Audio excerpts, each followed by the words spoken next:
Coach, you were a little bit upset at part of practice there today. Couldn't help but notice. Well, 2-3 things, but they're the same as every year. It doesn't matter which team. It doesn't matter. It's the same things that that you need to start being good at, and the first things that you're not good at when you start the next year. It's nothing new. I mean, it's been 20 years. It's been 20 years the same story. It doesn't matter if you had success the year before, if you didn't, whether you had good team, bad team. It doesn't. It's always the battling level, turnovers, the shift length, and all the small details that you usually get over time during the season, because it's not something you just ask and you get. That's not the way it is. Human nature's the opposite, and that's what you have to fight when you start the year. So nothing different. What's your biggest concern about the way your team finished the preseason? To me, whether it's the first game or the last game, it's the same concerns. So you guys are looking at the score. I'm not looking at the score. I'm looking at some of the details that we wanted to improve on. Some guys did, and some guys didn't, and some of the guys that didn't are gone. Actually, quite a few of the guys that and the experiments that I had to do, I did. So there's no more experiments now. It's over. So we put guys in tough situations to manage, because that's what the NHL is. And some guys are able to manage it better than others. And yeah, some guys are still here and some guys are gone. So that's one part of the process of training camp. And the other part now is to really get our battle level. You know, when you play at home in front of your fans, you have a natural motivation to give them something. When you play on the road, it's a lot more difficult for the guys to go from paying the price instead of not getting injured, and that's just a reality. So that's Mark's been on 5 different teams and or something like that, and he's lived the same thing everywhere. So it's the same, and that's normal. That's why exhibition games, you got to know what they are. And they're done now, and we had a lot of experiments to do, because we had a lot of guys that we were looking at, contrary to last year. When we shortened it real quick last year, we got our team real quick, and then we got going with the guys that are going to play on our situations last year right away, which was not the case this year. But that's what we had to do. If at the beginning we saw that we didn't have a lot of guys that were going to push the envelope and have a chance to make the team, we might have had the same situation as last year. But I think it's different. It's also different because Brass wasn't there. When you're missing your top 2 centers and you can't replace that, I'm sorry, it's just a reality. Carlson, you can't replace that, your top scorer. So, you know, it's 25 minutes of breakouts and transition and ozone and power play and so on. So you can't ask young guys like, you know, whether it's Harper or Shabbat, those guys to come in and do the same job. So you got to expect a different. You have to expect a different result. What is disappointing, but not disappointing in the sense that I'm surprised. It's just normal is the stick penalties, and whether it's yapping with the refs, the turnovers, the defensive side of the game that you lose because we're just, after a goal or two, you're just getting out of whack and start running around and those things. But those are the exact same things as we had to deal with last year, and I had to deal with on every single team that I had. So it doesn't matter if you've been with those guys for 3 years. You got the same things to work on the next year again. And so I wished we would have been better at that in the last 2 games in terms of those details, but we were not. And the guys know that, and that's where we got 3 days, now 2, before we are better at it. Are we going to be perfect at it? Hey, I know what every year is. It's the same story that starts again back at 0. So that's when people think, oh, you know, we're the team we were at the end of the year. We're not. We're starting back at 0, and we got to build it all back up again, and that's what we're going to have to do.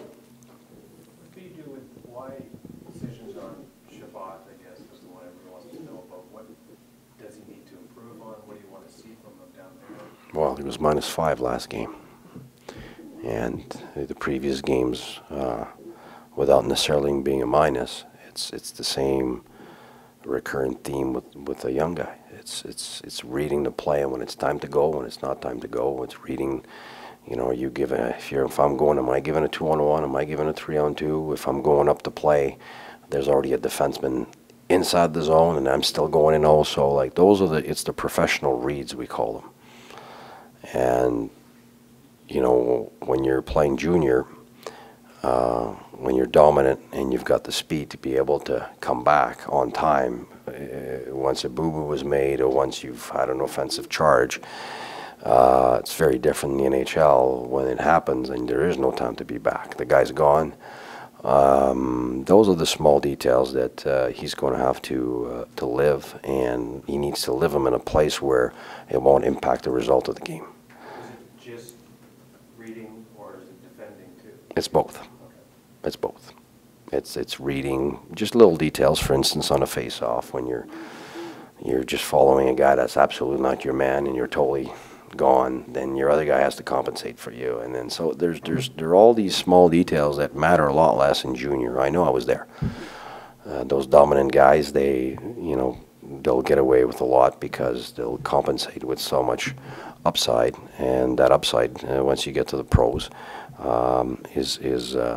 doesn't outweigh the downside of those pro details. And right now, we know that he's got the speed for the NHL. He's got the stick handling for the NHL. He's got the jump into the play for the NHL. He's got the power play abilities for the NHL.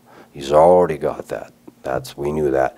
But right now, over the span of the camp, we've seen that there's a learning curve that that we're going to have to respect with him to put him in games when he's ready, so that he doesn't lose his confidence and that we feel confident in him going on the ice. And I think right now he has a very good camp. It's just having a good camp and being the one chosen above somebody else. That's where that was at. Can we have him on the ice at the NHL level now? Yes. Has he played above our vets? No. That's the answer. So he hasn't surpassed our guys in a lot of the details, the pro details that matter, that the other guys took years to figure out and get. That's where it's at. And we feel that for his development, he needs to have the minutes, have the importance with those minutes, and be able to work on, yes, the qualities he already has, but making the mistakes he needs to make at a level where it's made for that, and that's at the American League level. They're starting with us for now, and then we'll see how they're able to manage. They both had a tough game yesterday also, but we're in a position right now that it's not like on defense or in nets. You know, when a forward makes a mistake, you can compensate with the other forwards and the Ds and the goalie, and I think that's where those young guys kind of have a bit more of a cushion there in terms of what we're able to give them. And we're going to start at home for the first 2 games, so we're able to match whoever we want against the opponent, and that's going to help us be able to manage one of the 2 guys that's going to be playing the game. You haven't done a lot of change to the whole lineup, but particularly up front. What do you need to do differently to generate maybe more offense? You said it 22nd. Oh, you mean bringing in new guys? You mean? Yeah, what needs to change with the group you have in order to start maybe generating more offense, or are you okay with? Well, right now I think we're looking at giving less goals. I think that's pretty much the priority now when you look at our last 3 games. So even if we score 4 goals, we still lose all these games. So right now, to be honest with you, we're looking at how to defend. We got Washington coming in. Erik Karlsson, our top scorer, won't be in the lineup. So if we're thinking we're going to outshoot and outskill and outpower the opponent offensively, we might as well give those guys the 2 points. So we have to have our identity, and we don't have it right now. And our identity is being outstanding defensively and getting the rest after. And we haven't done that, so that's why we got our butts kicked.